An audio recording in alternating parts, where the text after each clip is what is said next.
Okay,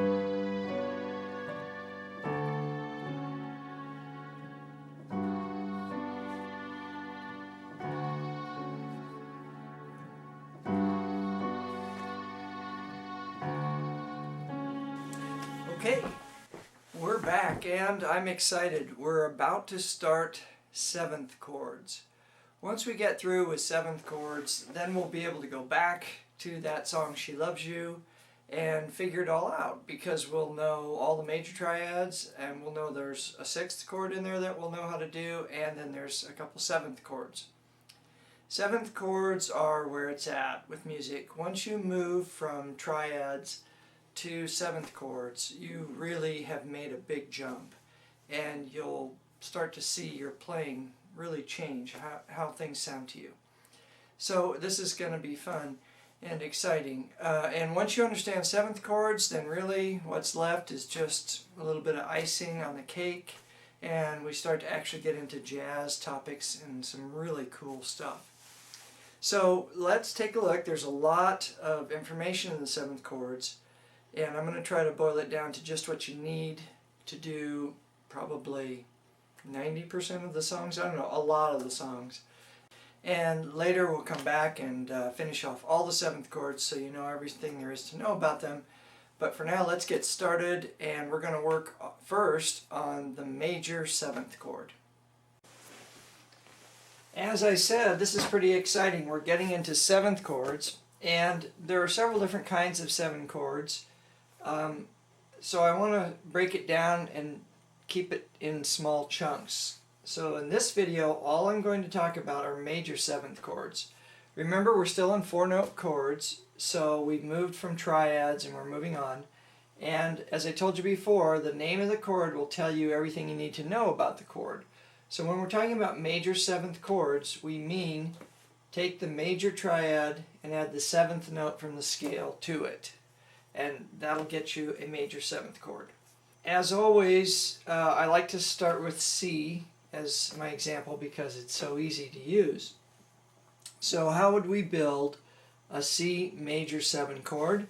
Well, we would start with the major triad for C, which is C, E, and G. And then we would add the 7th note from the scale, which is B natural. And that's it for a C major chord. Now I'll play it for you so you can hear it. Has an interesting sound. So this will be true any scale you want. Take the 7th note and add it to the major triad below, and you'll have the major triad. Just to give you another quick example, say we're playing, we want a D major 7.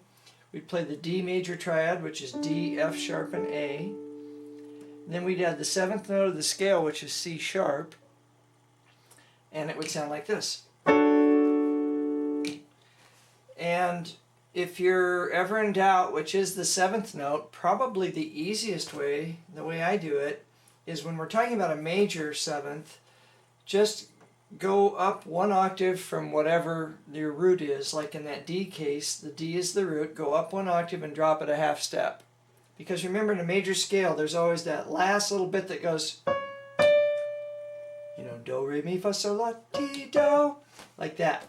So all you have to do is drop the octave a half step, and you've got the major 7th. And that's it. It's true for any of them in the major. So E major would be E, G sharp, B, and then we just go up to E and drop it a half step, and we would play D sharp. There you can start to hear how cool it is. How that's a good sound.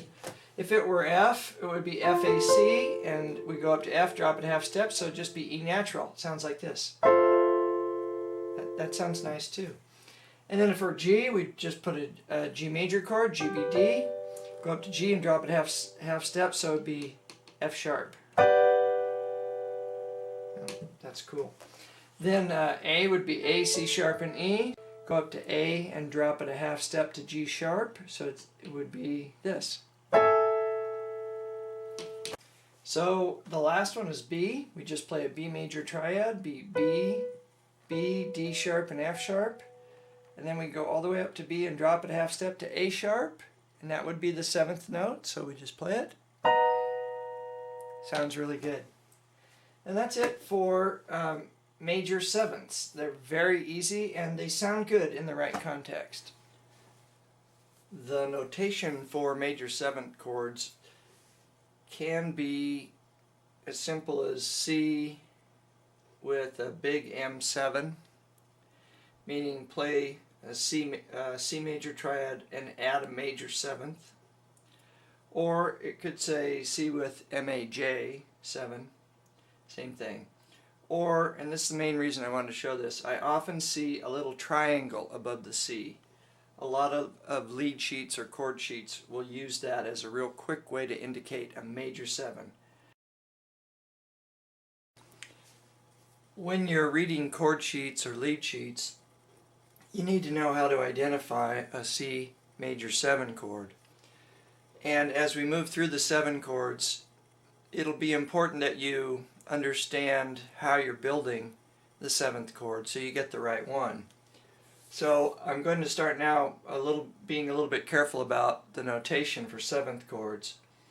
When you're building a major 7th chord, what you're doing is taking a major triad as the foundation and then adding a major 7th from the scale to it. So if you were building a C major 7 chord, what you're really doing is you're building a C major and adding a major 7. Now that's pretty awkward notation, so that's not used, although that's what's going on. And remember that with major chords, it's assumed if it's not indicated. So you could just put a C and then don't put anything for the major part because that's assumed, and then a plus major 7. And that's what's going on. In the notation that you will often see for major 7 is the C chord and then a big M7. And the point I'm trying to make is that the M goes with the 7 here, not with the C. In other words, play a C major triad as if there were a major after the C, and then add a major 7th, because later we're going to be adding other kinds of 7s, not just major 7s.